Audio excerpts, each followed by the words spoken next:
Tell me, Van, what happened backstage? Were you able to see the Canary? No luck, Charles.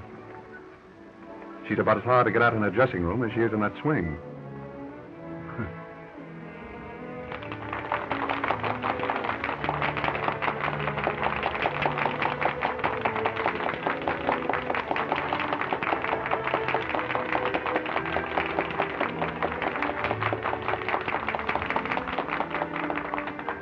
If you want an idea of what I ran into back there, let me point out a few of her admirers.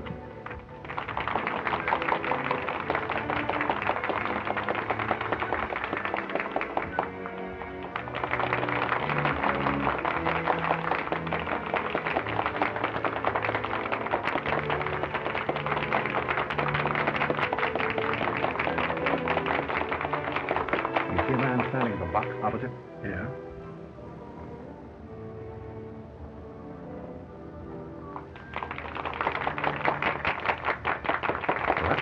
Lindquist. Oh.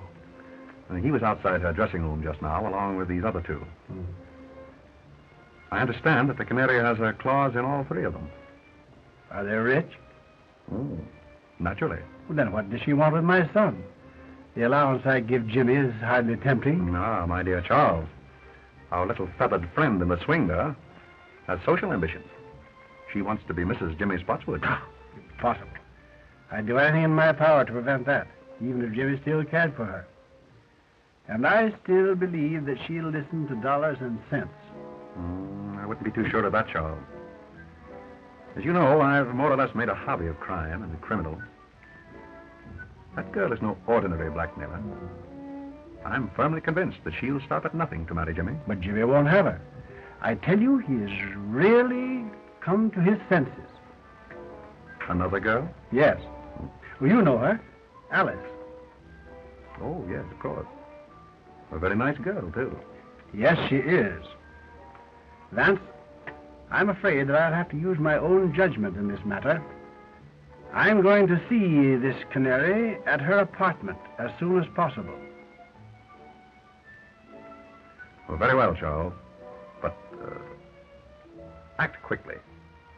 Oh, I know you'll smile, but you know, I have a strange premonition that the Canary is headed for disaster.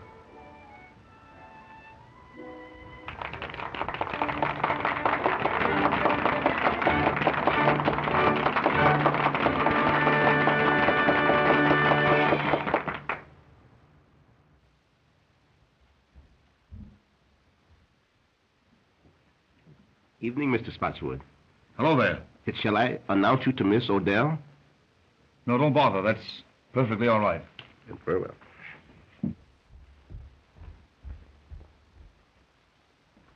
Jimmy! Alice. Jimmy, you were going to see the Canary again. No, I wasn't, dear. In fact, I just started to put this note under her door to tell her so. Oh, Jimmy, I'm afraid of her. Oh, she's clever and cruel and unscrupulous. She'll hurt us again. I know she will. No, dear. She can't hurt us now.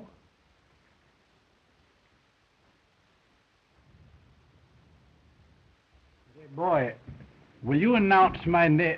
Never mind. Yes, sir. Hello, Jimmy. Why, hello, Dad. Good evening, Alice. Good evening, Mr. Spotswood.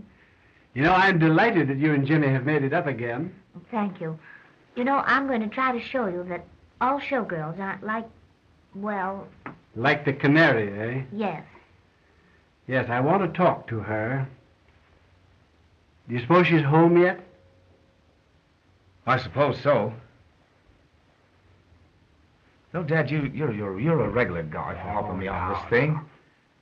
You know, if the Canary ever came between Alice and me again, I don't know what I'd do. I don't know what I'd do. It's all right, Jimmy. I'll do everything I can. Shall I go along with you? No, I can handle this better alone. I'll send in my name now.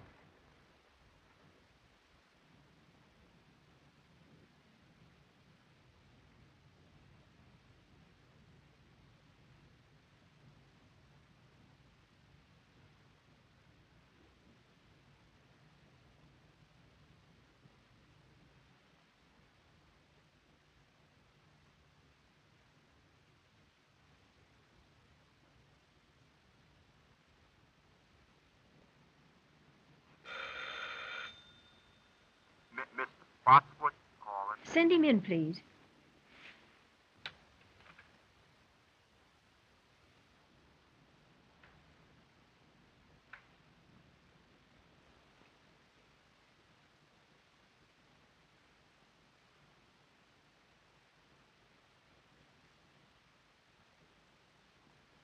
Good evening, Miss Odell. Good evening.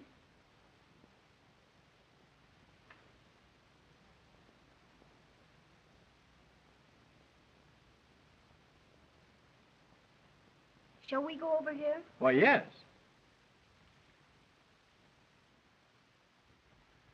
Will you sit down? Thank you. Well, I don't think we need waste any time, Miss Odell. You know why I am here. How much? Nothing doing, Mr. Spotswood. I've decided to marry Jimmy. I'm afraid that marriage is quite out of the question, Miss Odell. Oh, you're sure about that, are you? I'm positive. Well, how would you like me to tell the world about Jimmy's embezzling from your bank? What? You heard me. You know, Jimmy has a weakness for writing letters, and I have a weakness for using. If Jimmy did write you a letter, you'll tear it up. Now, before I leave here.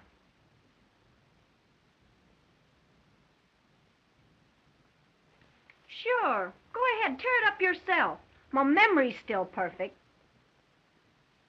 Oh, yes, I see. Yes. Very well. You win. Now, what do you really want? I've told you what I want. I want to be Mrs. James Spots, and that's that. Oh, haven't you any heart? Won't you give him up, Miss Odell? For the sake of his happiness, for the sake of the girl whom he really loves, give him up. Now, what do you want me to do? Burst out crying? Listen, Mr. Spotswood, I know all about Jimmy and Alice, and if he marries her, I'll tell every newspaper in this country that he's a dirty thief. Oh, no, you wouldn't dare do that. That's blackmail. Sure it is. Call it anything you like. But get this into your head, that that's what I'm going to do. Well, that remains to be seen. Good night.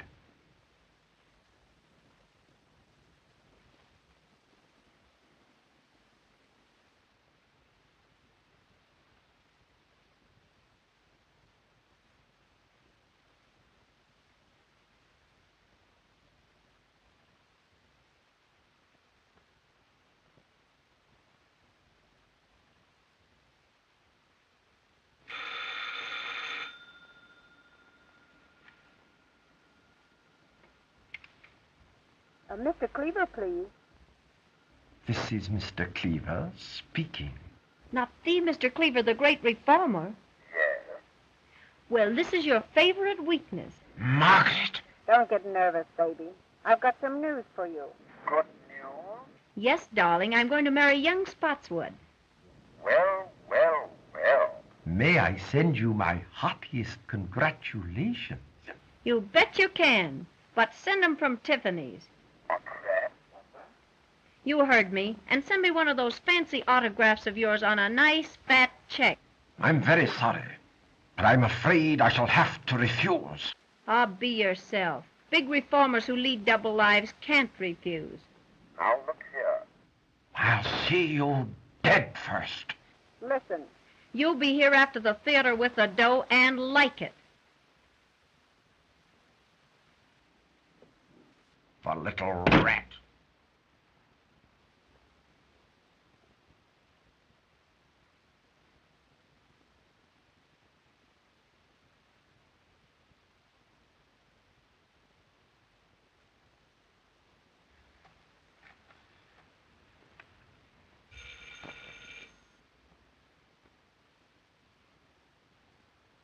May I speak to Mr. Louis Mannix, please? Quiet, my wife.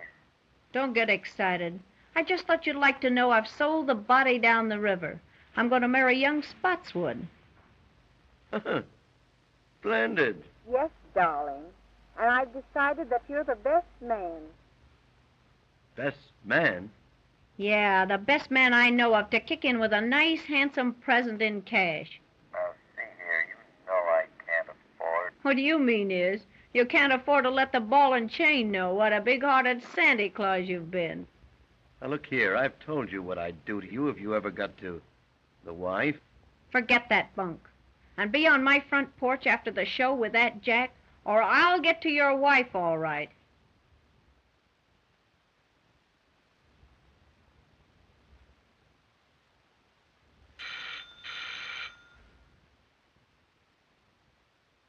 It's Dr. Lindquist speaking.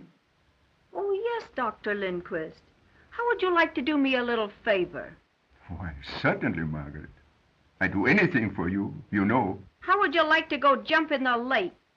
Oh, Margaret, don't joke with me. I'm not in a mood for it. Ah, get wise to yourself. I'm through with you. You give me the willies. I warn you, Margaret.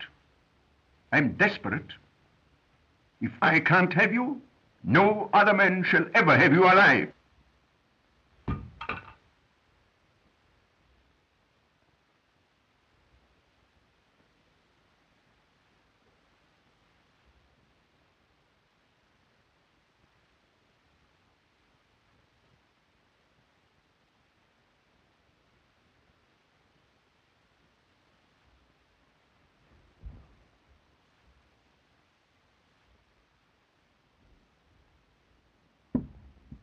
Tony, In person, baby. How's my little squaw? I thought you were still in jail. Well, I got tired of the big house, Mrs. Skeel, so I dropped in to see my little wife. I'm not your wife. How come? I divorced you 6 months ago. Yeah? Listen, baby. A little thing like a divorce don't mean anything to me. I heard you taking those suckers down over the phone. And I'm in and in on the works. 50-50. You big crook. You're not in on this one. Don't, you big heel. Say, I ought to bump you off. You're doing your swing for it. Huh? Well, maybe it'd be worth it. Now get this. I'm in on this racket. I'll be back for my cut. Yeah? Try and get it.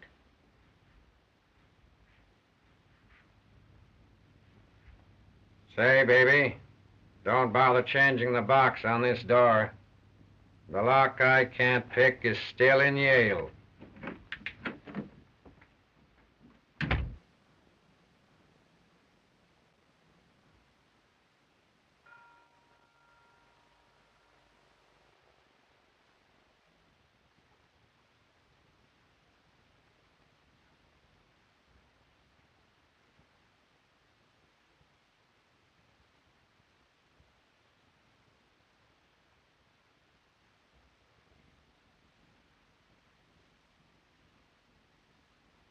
Miss Odell, may I see you for a few moments, please? It won't get you anything, but come ahead. Thank you.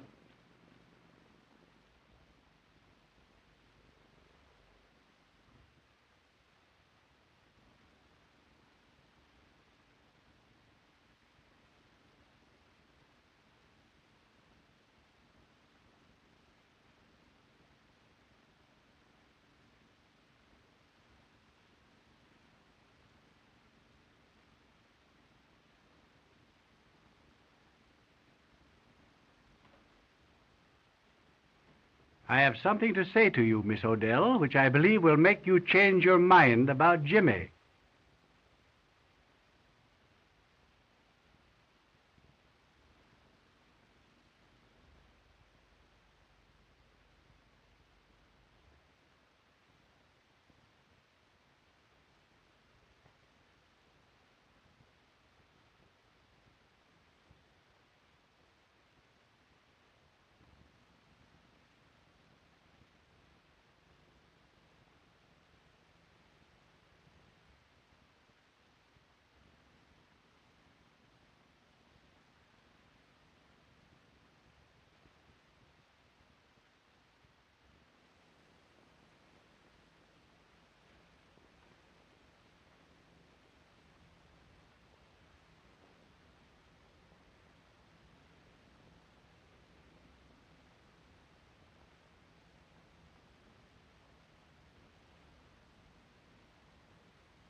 Paper, mister? Morning paper?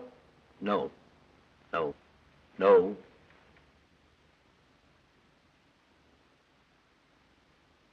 Thanks, mister.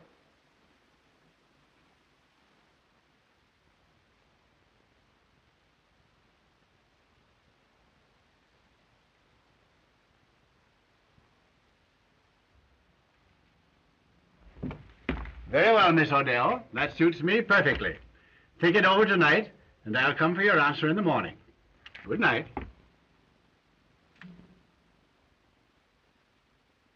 Boy, will you call me a taxi, please? Yes, sir.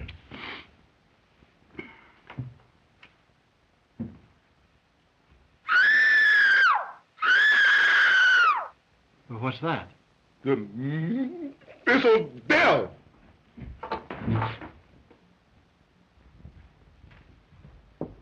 Miss Odell, what's wrong? Something startled me, Mr. Spotswood, but I'm all right now. Are you sure you're all right? Yes, quite sure. Run along home and come back in the morning. Oh, very well, then. I'll see you in the morning. Good night.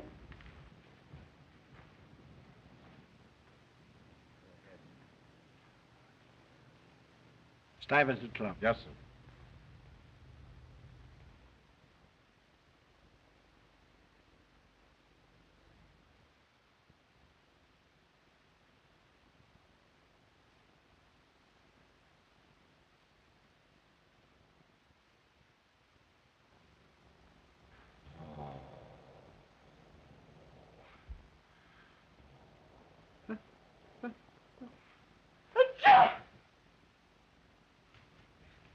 Say, fella, what's the big idea in you coming in here late? Who, me late?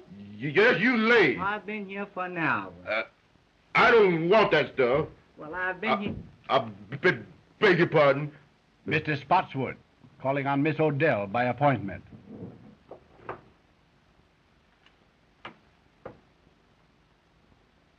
She don't answer. Has she gone out, do you think? I've been on all night. And you haven't seen her go out? No, sir. That's funny. Do you suppose she can be ill? But we may go and knock. Yes, let's do that.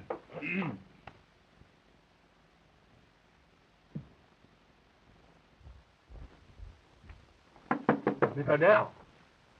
Miss Odell, are you ill? No. What's the matter?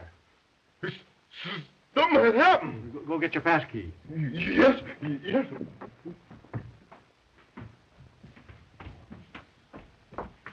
Say, fella, he's running to get a cop. And say, he gets get a big one, too.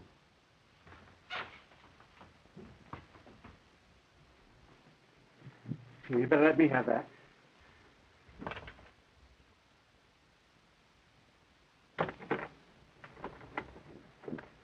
What's the matter here? Something's happening there, officer. You'd better take that key and go in.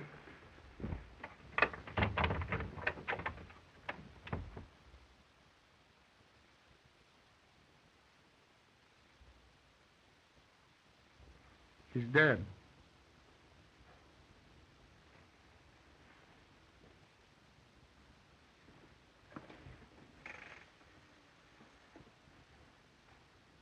Police headquarters, please.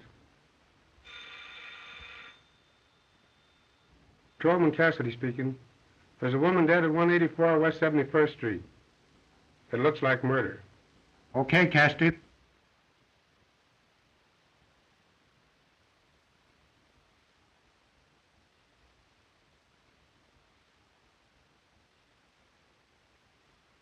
She's been dead since midnight, Sergeant. Strangled to death. That long, eh? Sergeant, the district attorney just pulled up and he's coming right in. That's great. He's got that Mr. Philo Vance with him. Well, that'll be just dandy. Sherlock Holmes on the job again, huh? Heads up, boy. Good morning, Sergeant. Good morning, Mr. Markham. Well, hello, Mr. Vance. How are you, Sergeant? Fine. Haven't seen you since the Green murder case. Quite right. Oh, good morning, Mr. Spotswood. Good morning, Mr. Markham. Well, Sergeant, what does it look like? Well, Chief, it's just another clear case of robbery. All I can make out of it. Nasty business, Charles, huh? Oh, terrible. As you know, I was here last night to make my final appeal to her for Jimmy. And when I came back this morning for her answer, this had happened. Yes. They'll probably want to keep you here for a few moments, Charles. Yes, I suppose they will. And by the way, I explained to the district attorney on the way down about Jimmy and the girl here. Oh, that's good. I'm glad you did that, Philo. You know, if I can tell you anything that will help... Well, perhaps later, Charles. Meanwhile, I'll have a bit of a look about. I don't think there's anything worth you looking at, Mr. Vance. It's a clear case. Robbery. She put up a battle and they wrecked the joint. I see. As simple as that, eh? That's it. Well, just the same, Sergeant, if you don't mind, I think I'll have just one little look. Surely, Mr. Vance. Go right ahead. Make yourself perfectly at home. Thank you, Sergeant. Excuse me, Mr. Policeman. When do we sleep? You get this, sonny boy. You'll go for a long sleep unless you button up that big trap of yours. Yes, sir. Sergeant, Yes, Chief. any fingerprints? Well, so far, no. I'll tell you this job was done by an expert. It's perfect. Yes, that's just the trouble. What's that? It's too perfect. Well, that's a little over my head, Mr. Vance. Just what do you mean by too perfect? Well, Sergeant, what usually happens when a heavy lamp like that is knocked off a table? Well, I don't know, but I'll bite. What does happen? It usually smashes, doesn't it? It might. Well, look at that one. Well, what about it? It was simply that that lamp was placed there to give the effect of a struggle. Maybe. Let me see, Sergeant. It does look a little obvious, doesn't it, Vance? I should say so. Hey, boy. What happened here last night after you heard Miss Odell scream and you and Mr. Spotswood ran down the hall to her door? Well, she said she was all right. And I called Mr. Spotswood a taxicab. And you got away with it? Yes, sir. That's right. What time was this? It's on the call sheet there I gave you. About... Never mind. I can read it. 12:10. Mr. Spotswood, where did you go last evening after you left here? I went directly to the Stuyvesant Club. That's right, Sergeant. I met Mr. Spotswood at the club shortly after 12. We played poker until almost daylight, I believe, wasn't it? It must have been. I know it was long after 4. Oh, yeah. You mentioned that coming down here, Vance. Right. And that'll be all for the present, Mr. Spotswood. Thank you, Markham. But if you do want me later on, Mr. Vance has my number. Quite right. Goodbye. Goodbye. Goodbye, Goodbye, Philo. Charles. I'll phone you. Go right ahead, boy. Suppose we look at this more. Joe.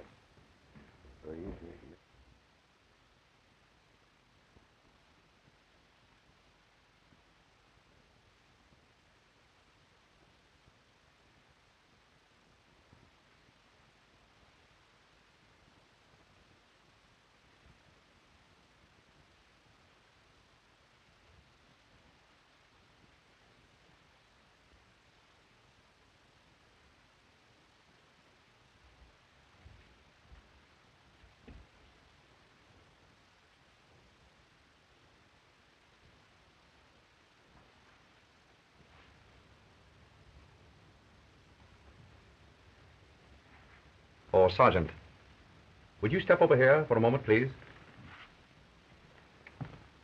All right, Mr. Vance. What is it now? Do you observe anything peculiar here? Why, surely. The key is on the inside. Excellent, Sergeant. Don't you think we might go over that knob for fingerprints? Well, now, Oh, I get you, Mr. Vance. The murderer locked himself in this closet.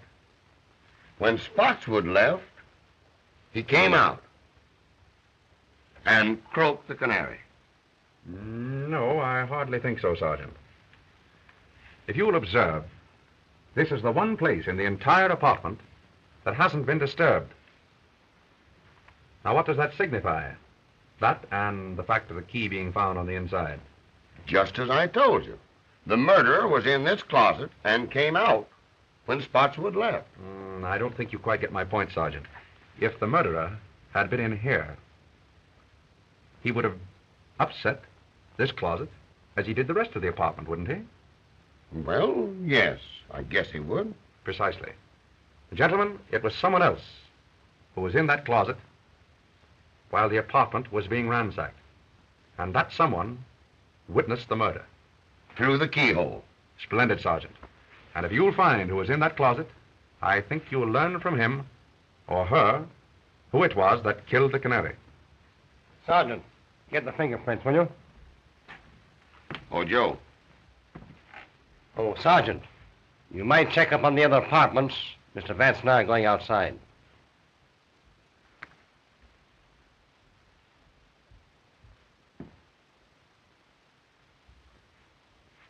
You, come here. Yes, sir. Who lives in that apartment there?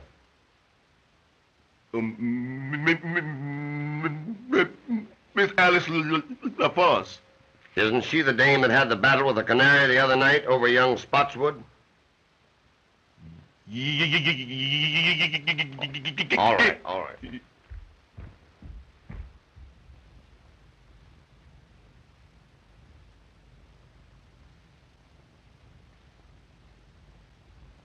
Impossible to get in here. I'd say so. Well, what's this?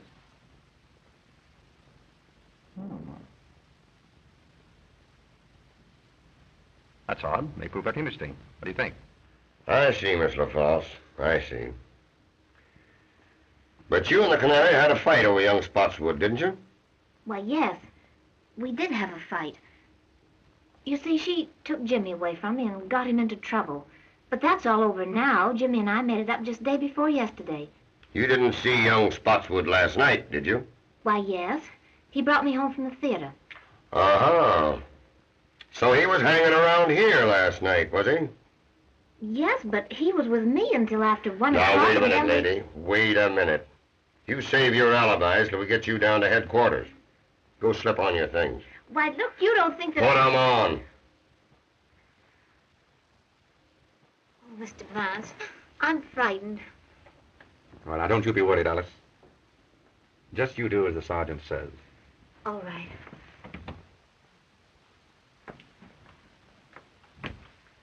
You know, I'm beginning to question this robbery theory, Mr. Vance.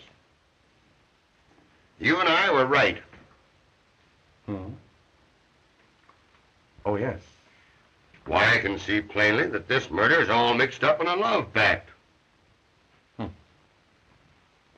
You know, Chief, I think we'd better round up this young Spotswood and give him the works. What do you say?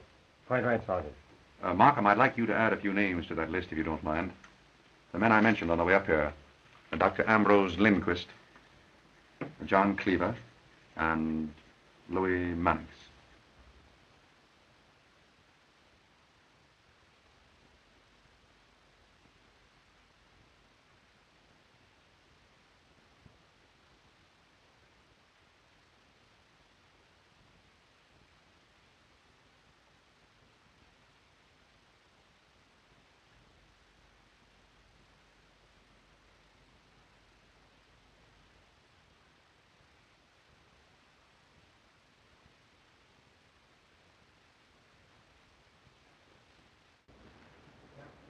Well, young man, what do you know about what happened at the Canary's apartment last night?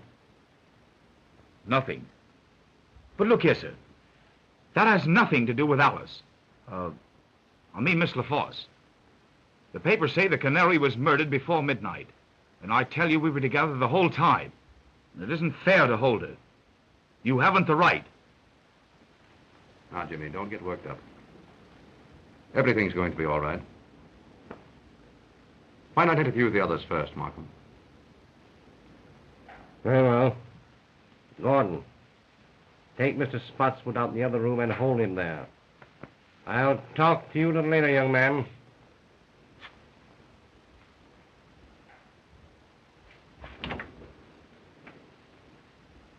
Theo. Well, who's next on the list? Mannix. I'd like to make a bit of an experiment, Markham. Have you a pad and penciled up? Yes.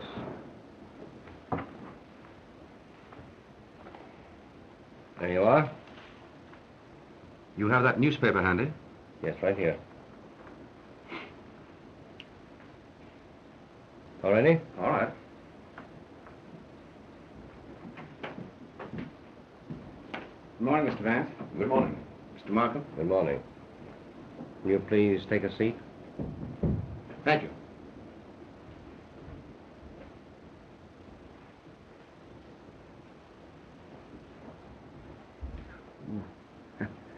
Sorry. Mr. Mannix, there are a few questions I'd like to ask you. Questions? What about? I don't know anything about this. It was a great shock to me. What was a great shock to you? Well, I thought perhaps you were going to ask me about the Canary. Exactly. You read my thoughts, Mr. Mannix. Did you ever see that necklace before? Why, yes. Fact is, I gave that to Canary. Little token of esteem. Nice girl, the Canary. I'd met her once or twice. Casual acquaintance. Rather an expensive gift to give to a casual acquaintance, isn't it? Do you know that the Canary was strangled with that necklace?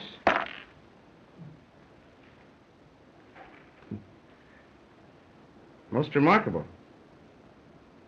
Unfortunate, I should say. Where were you last night between 11 and 1 o'clock? Between 11 and 1? Yes. Let me see. Why, I was home. I went to bed about 10 o'clock. Tired out. You understand. Pardon me, Mr. Mannix.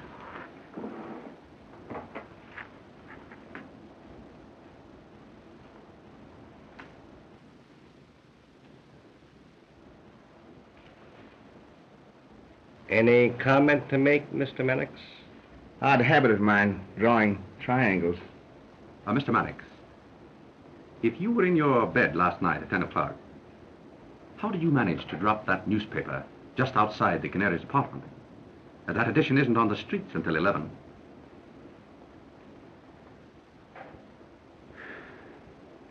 Well, you've caught me. I'll tell the truth. It's always best to tell the truth, especially when there's no reason to lie. It was like this. The Canary called my home at dinner time last night. Most embarrassing. Mrs. Mannix was with me. I had omitted to tell my wife about the Canary. She wouldn't have understood. The Canary told me that she was going to be married and wanted to see me. Said that I should come to her apartment at 11 o'clock. Well, I couldn't argue over the phone. The missus was listening. So I said, all right. So at 11 o'clock, I went to the Canary's apartment. I entered the hall by a side door and went directly to her apartment. I was about to enter when I heard voices inside. I listened. There was a man in there, and he was arguing. Of course. Well, that was no place for me. So I returned home without seeing the Canary or entering her apartment. Well, that'll be all the questioning for the present, Mr. Mannix, but I'll have to ask you to wait in the outer office. I may want to speak to you later on. Oh, well, won't you let me go home? I'll get in an awful mess with my wife. I'm sorry, you'll have to wait. Oh, Mr. Markham, I wouldn't run away. Mellfield. That'll be all.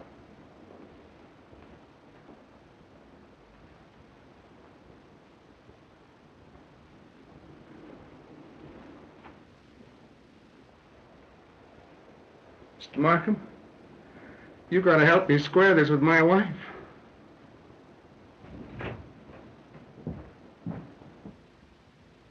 We will now have Mr. Cleaver.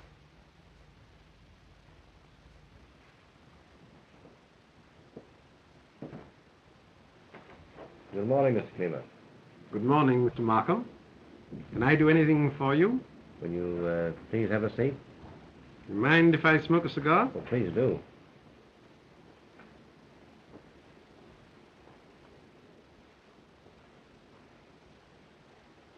Mr. Cleaver, do you mind if I ask you some questions?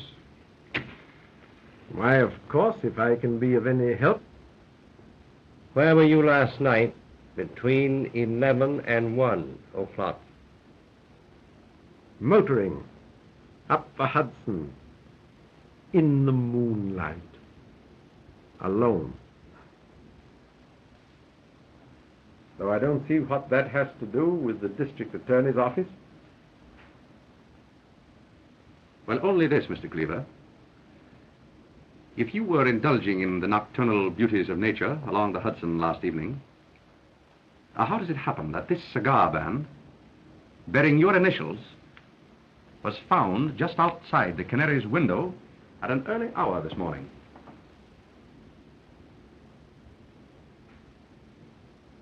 Well, if I was passing the Canary's apartment, you can't twist that into a crime. Oh, then you did pass her apartment. Why, yes, I've nothing to hide. It was about dinner time last night. The Canary phoned to me. Oh, of course, my acquaintance with her was wholly in my line as social reformer.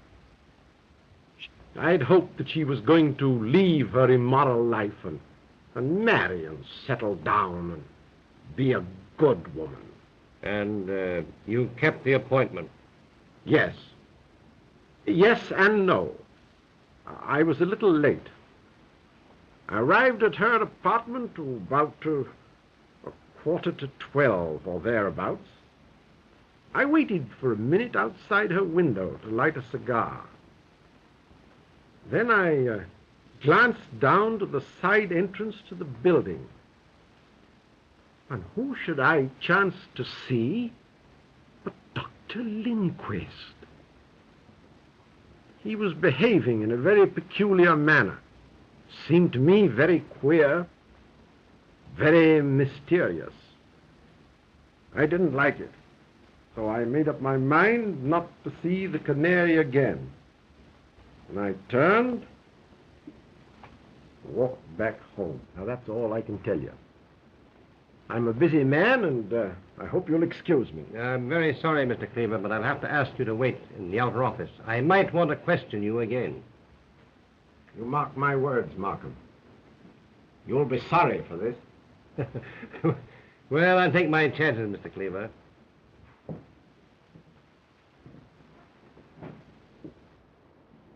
Charming fellow, Cleaver. Yeah, rather. By the way, Vance, I didn't see you pick up this cigar band in front of the Canary's apartment this morning. I didn't. Where did you get it?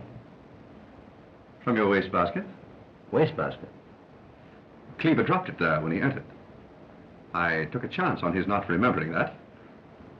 It seemed to work. Well, I'll be... Very good. Dr. Lindquist. Go. Come on, Doctor. Take your hand, Chief. We caught Dr. Lindquist just as he was leaving town. It's a lie. I was on the way to a patient. Won't you please sit down, Doctor? I'd like to ask you a few questions.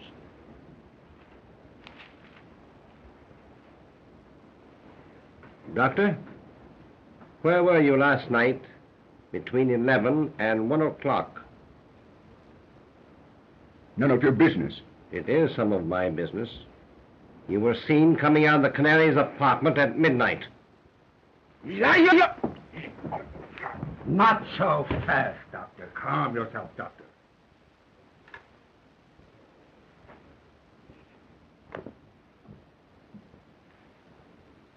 I'm sorry. I lost my temper.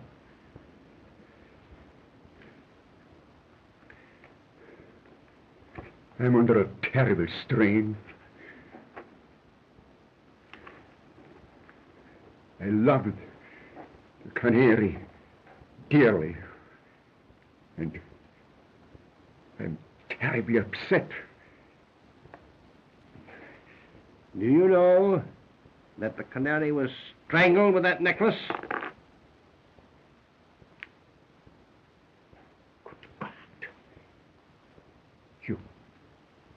You don't accuse me? Now, Dr. Lindquist, there's really no need for you to be excited. Now, Mr. Markham here is merely trying to find out what you know. No. No. I know. One moment, Doctor. Nothing. Markham, don't you think that we might postpone the interview with Dr. Lindquist for a while? Why, what?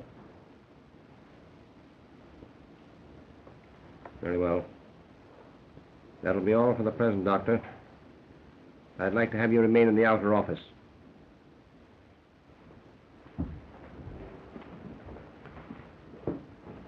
Come on, Doctor.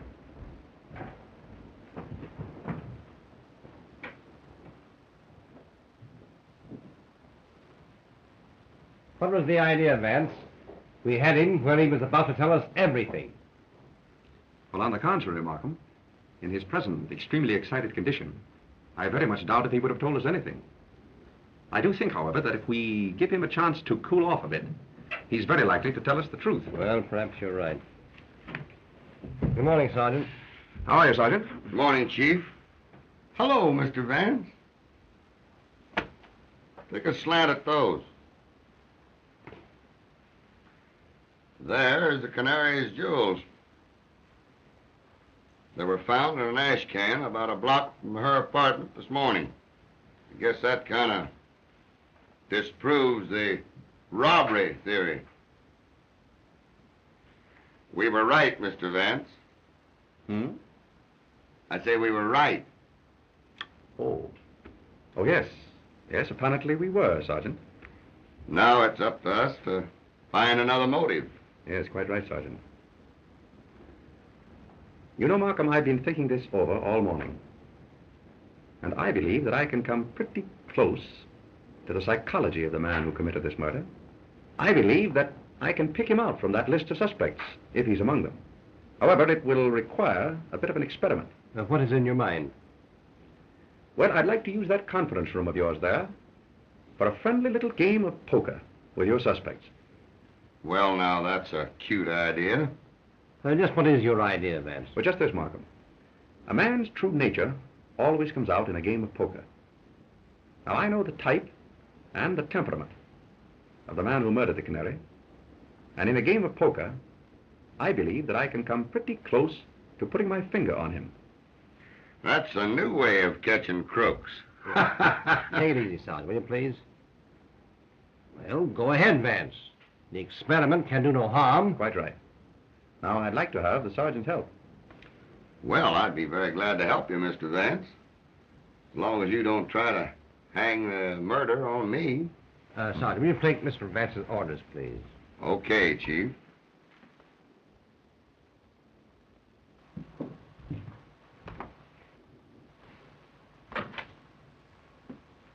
Will you get me a deck of cards and have some poker chips handy just outside there? That's easy. Then bring in the suspects and impress upon them that they may be detained here for quite a while, possibly 2 or even 3 hours. Well, that's okay, Mr. Vance, but how are you going to get these suspects into this poker game without it appearing phony to them? Well, Sergeant, I rather think that the power of suggestion will take care of that. Oh, power of suggestion. Exactly. Now, Sergeant, look in from time to time. And when I pull my handkerchief from my pocket, so, break up the game by telling them that they're all free to go home. Understand? I get you. But when you release them, I'll have my boys tail them. Very good, Sergeant. And Mr. Vance, here's to the power of suggestion.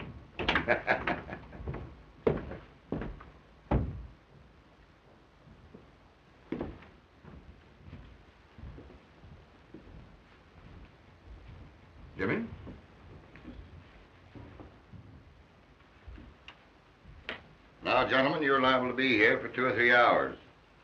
Perhaps longer. That's outrageous. Just make yourselves at home. Well, you know, this is going to get me in an awful mess with my wife. That is of no interest to me, sir. I'm sorry. What's the idea, Mr. Vance? Well, what are they going to do with Alice? Now, Jimmy, don't you worry. Nothing's going to happen to Alice. Say, Mr. Vance, you know, this is going to get me in an awful mess with my wife. My wife's a wonderful woman and all that, but sometimes she just doesn't understand me. The last time I was a little indiscreet, it cost me a fur coat. I hate to think what this is going to cost. So don't you think if you put... Oh, I beg your pardon, I'm sorry.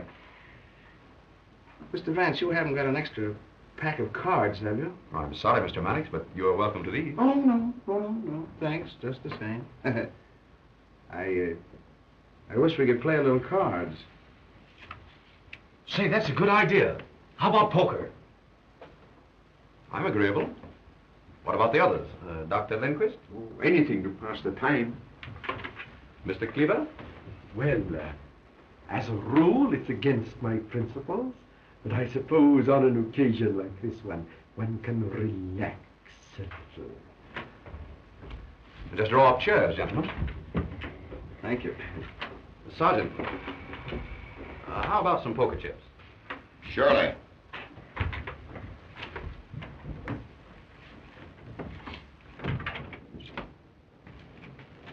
Chief. Yes?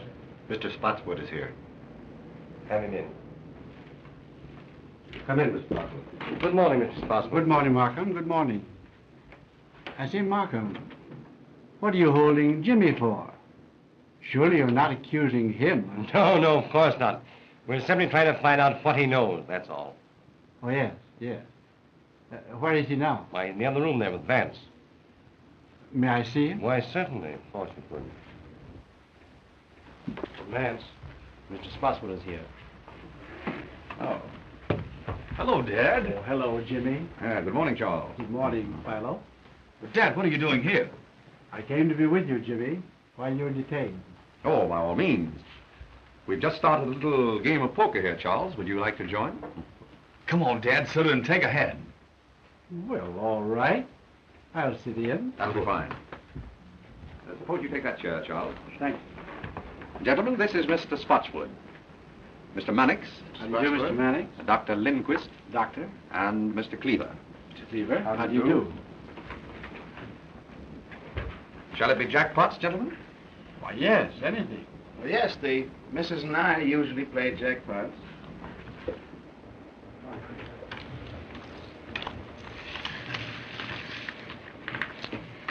Cards? 3, Mr. Vance, please. Thank you.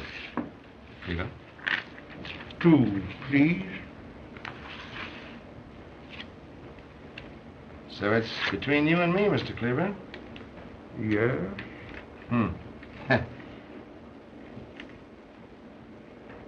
I'll bet a white one.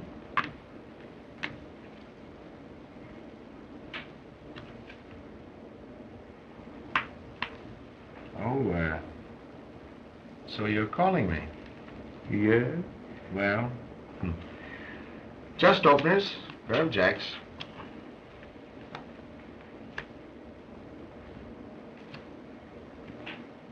Three aces. Oh. So you called a one-chip bet with 3 aces.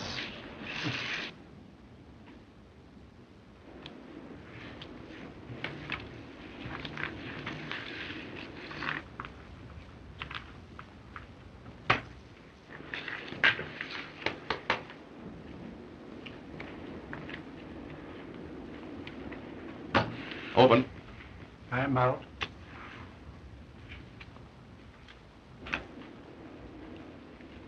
Dealer passes. How many, Mr. Vance? 2 cards, please. Mr. Mannix? I think I'll play these.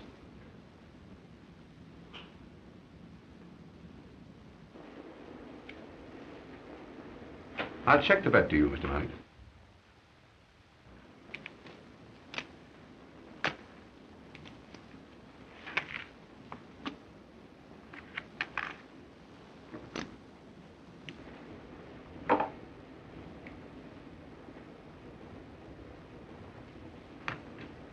Calling. 9, 8, 7, 6, 5. And they're all spades. You bet on a sure thing, Mr. Mannix, huh?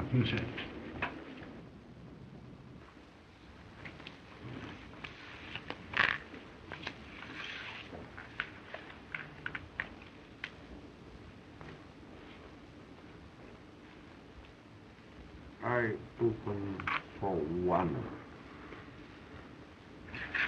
I'll stay. Oh, let's make it a little more interesting. 10 more. Well, that lets me out. I'm out. And me.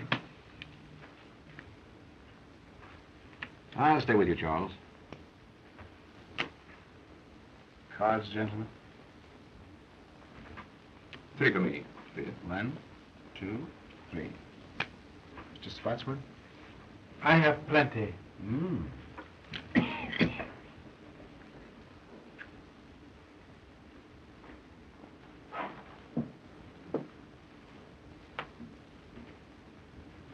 A white stack, Charles. 2 white stacks. Hey.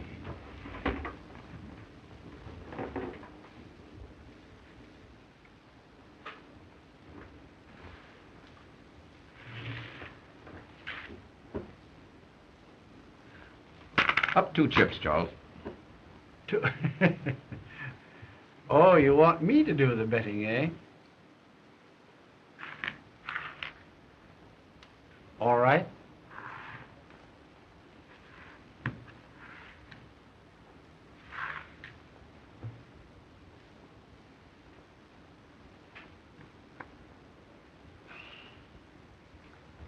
I'm afraid I'm overcome by curiosity.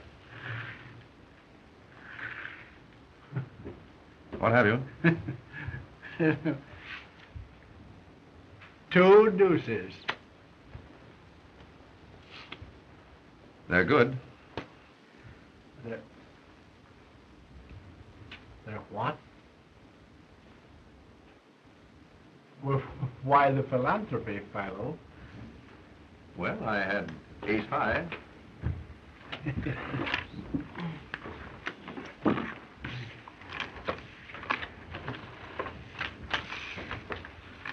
Pardon me, Mr. Vance. Could I speak to you a moment? Excuse me, please. You've traced the fingerprints down, and this is the bird that was in the closet and saw the canary murdered. Gentlemen, here is the man who was in the Canary's clothes closet and who witnessed her murder. Well, I shouldn't like to be the man he saw. Thank goodness he didn't see me through the keyhole. So that man witnessed a murder.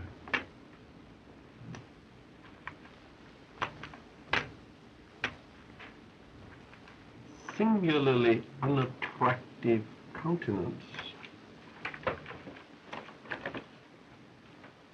Well, if he knows, why doesn't he tell who did it?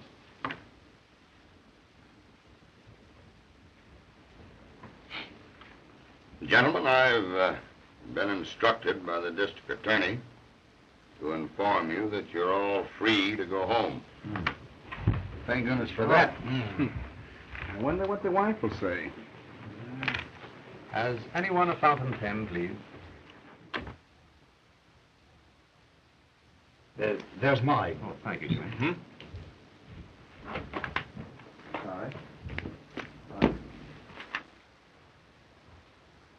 Now, what I didn't tell you about this bird, Mr. Vance, in front of the others, is that he phoned in and said that he'd be in the district attorney's office tomorrow and spill the whole works. He says that he saw the guy that croaked the Canary, and he'll come in and tell us who it was. Now, we haven't been able to locate him yet, so I guess we'll just have to wait.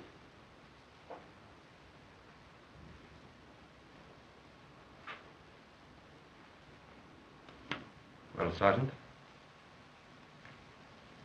that takes the matter out of my hands.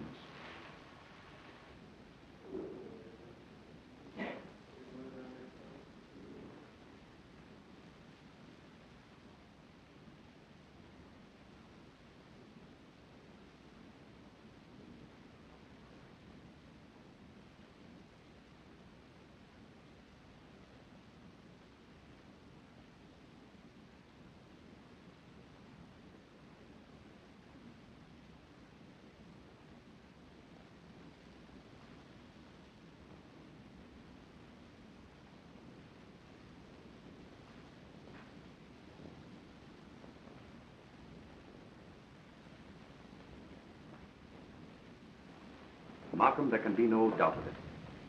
The same person who strangled the Canary strangled Skeel. This new murder was done to cover up the first. Skeel was obviously blackmailing the Canary's murderer. He threatened to inform the police of what he had seen through the keyhole of the closet. And when the murderer learned yesterday at the poker game that the police knew who had been in the closet, he put Skeel out of the way at the earliest possible moment. I believe you're right, Vance. Oh, but...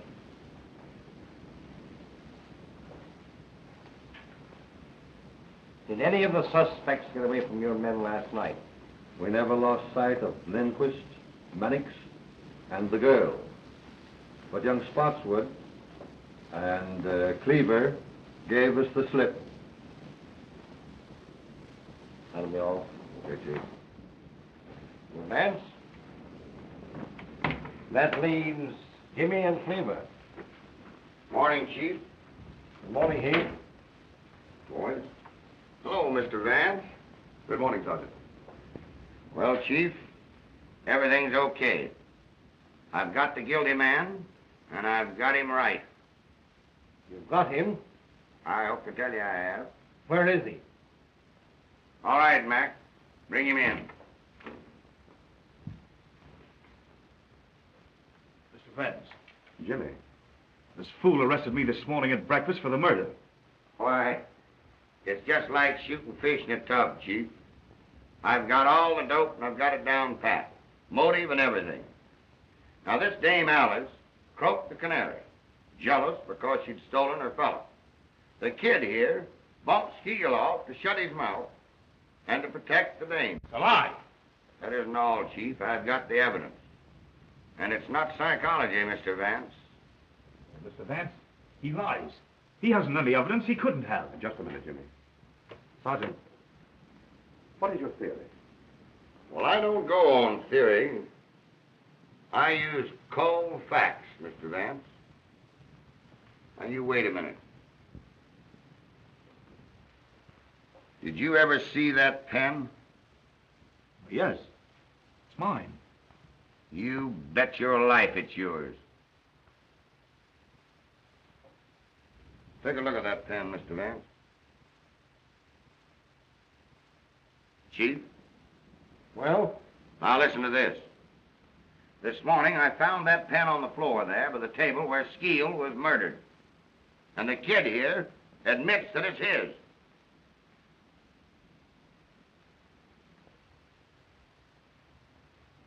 Well, young man, what have you to say?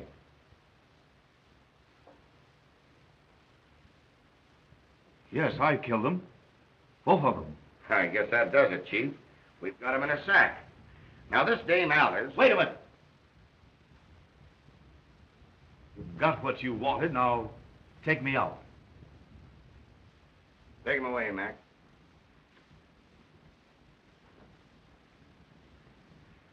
Well, I'll see you later at the office, Chief. All right, Heath.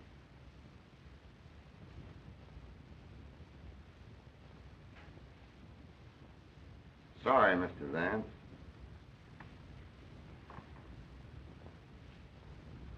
Well, Vance, I guess that closed the case.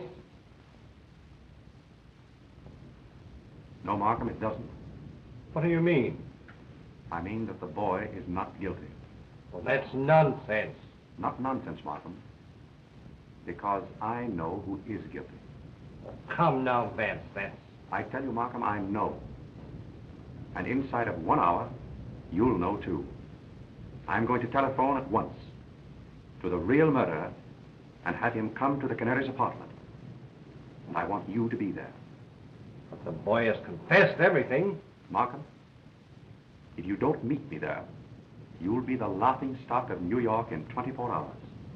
Because I'll have the confession of the real murderer.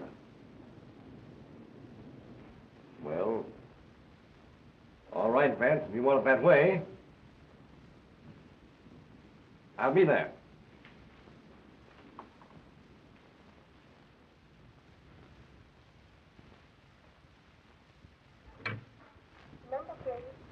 Bayview 2121. Bayview 2121. Yes, please.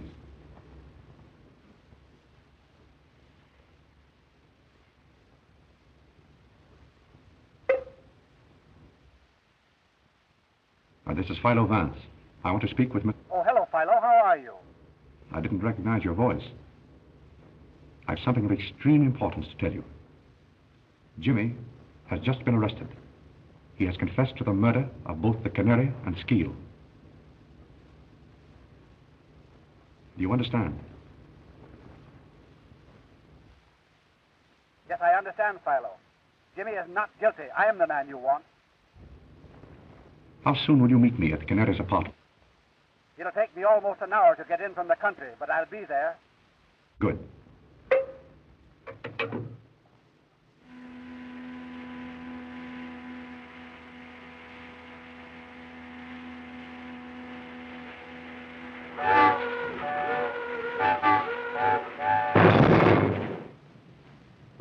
It's been over an hour now, Vance. Now, don't be impatient, Markham. He'll be here.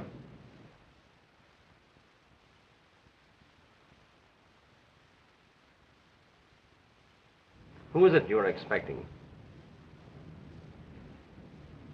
You wouldn't believe me if I told you. And I must admit that without his confession, I haven't a shred of real proof to offer you.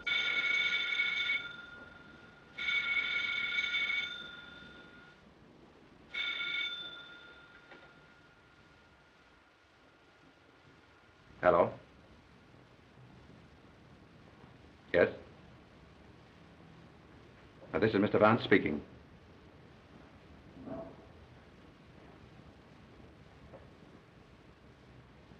What? Yes. All right. What is it, Vance? Spotswood has just been killed in a motor accident. Spotswood killed?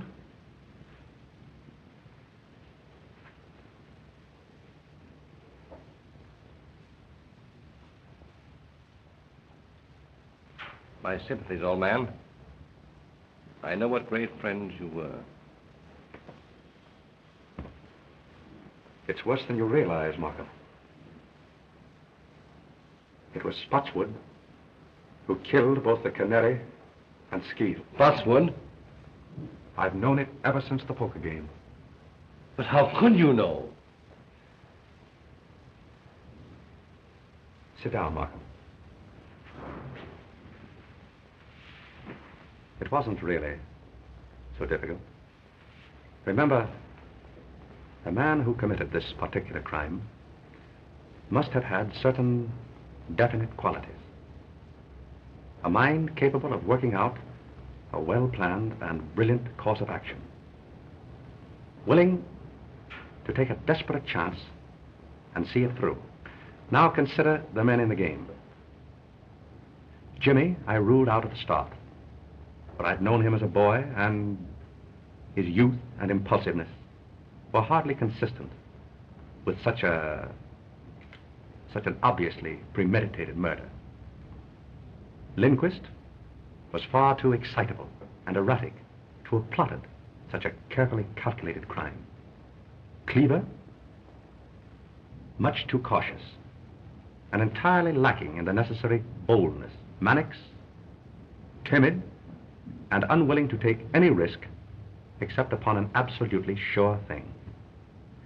The only man at the table with enough imagination to plan such a crime and with sufficient self-confidence and daring to carry it through was Spotswood. When he held a pair of deuces, refused to draw to them, and bet every chip he had on the chance of bluffing me out, the realization suddenly dawned upon me that he was the murderer. For he was the one man of them all psychologically fitted for such an act. But how about finding Jimmy's pen in the Skeet apartment? I borrowed Jimmy's fountain pen after the poker game. My hypothesis is that in the confusion, Spotswood put the pen into his own pocket, and that Jimmy saw him do it. That is why Jimmy made his confession, to shield his father. Yes, but against all that theory, Vance, we have certain definite facts. Now, for instance, Spotswood left the Canary's apartment while she was still alive. He talked to her through that door. The hall boy, looking through the keyhole, saw the Canary lying on this sofa smoking a cigarette. Spotswood then went away and spent the rest of the evening with you. True. And yet I know he committed the murder.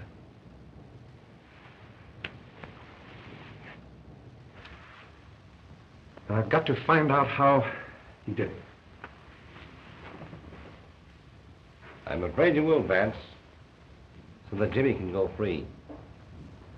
Spotswood himself was coming here to tell how it was done in order to free Jimmy.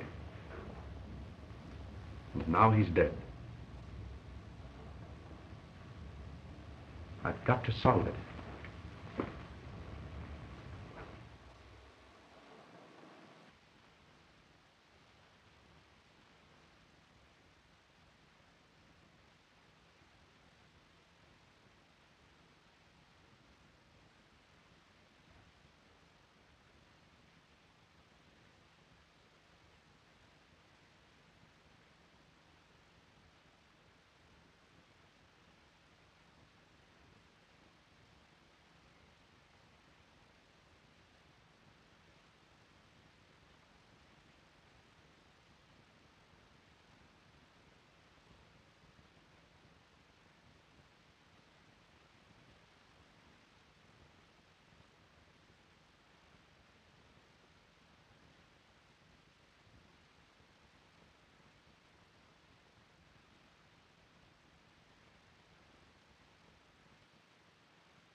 I think I have the whole thing.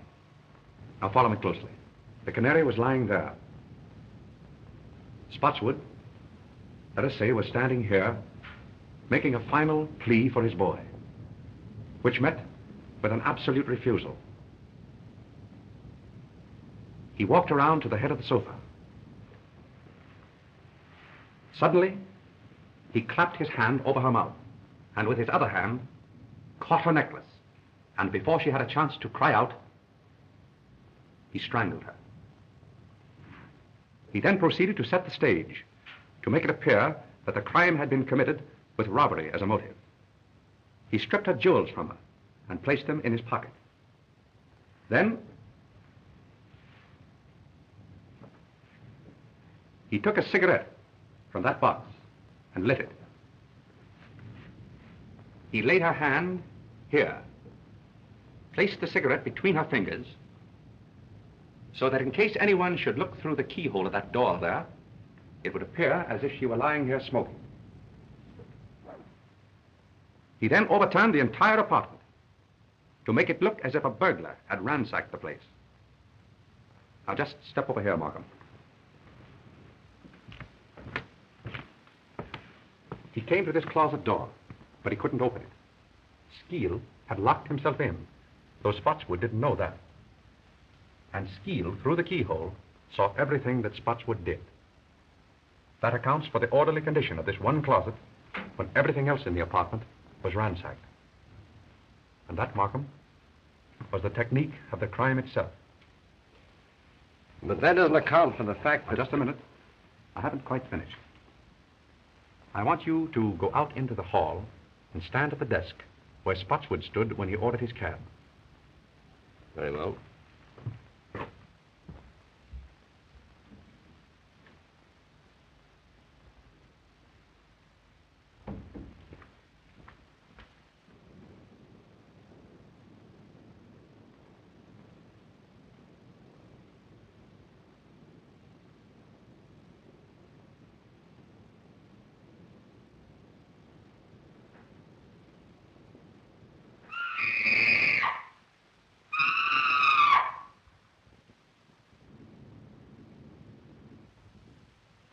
Startled me, Mrs. Spotswood. But I'm all right now.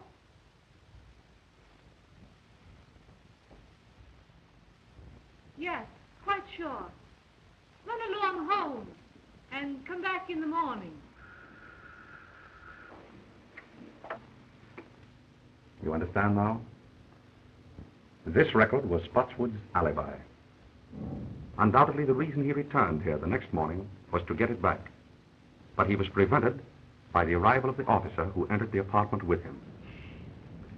The Canary was dead when the scream issued from the apartment that night. She was dead when she apparently spoke to Spotswood through the door. But what clue led you to the phonograph record?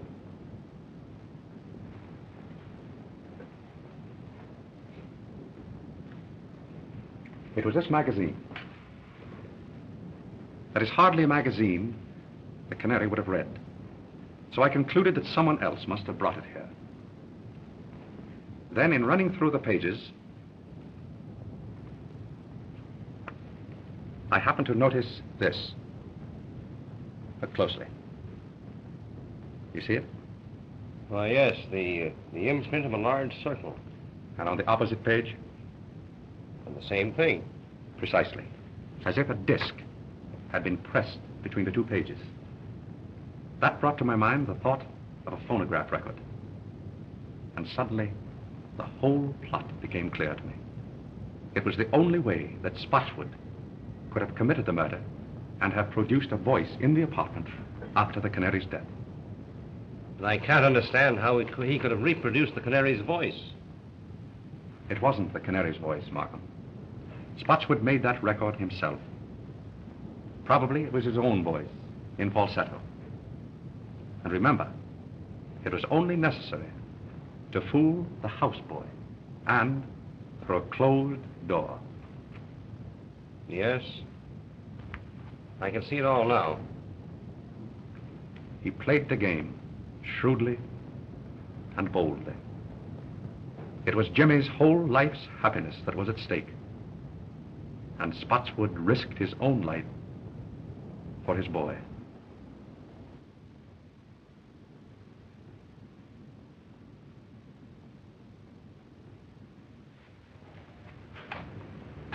Goodbye, Mr. Vance. You'll never know how grateful we are. Goodbye, my dear. I wish you great happiness. Oh, thank you. Goodbye, Jimmy. Your happiness will come. Thank you, Mr. Vance. I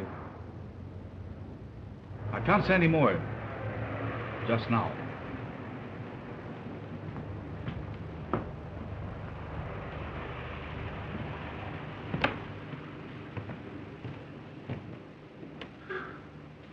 Well, Mr. Vance? Well, Sergeant. I guess we put it over again. Right you are, Sergeant. Many thanks. Well, I'll be seeing you later. Goodbye. Goodbye, Sergeant.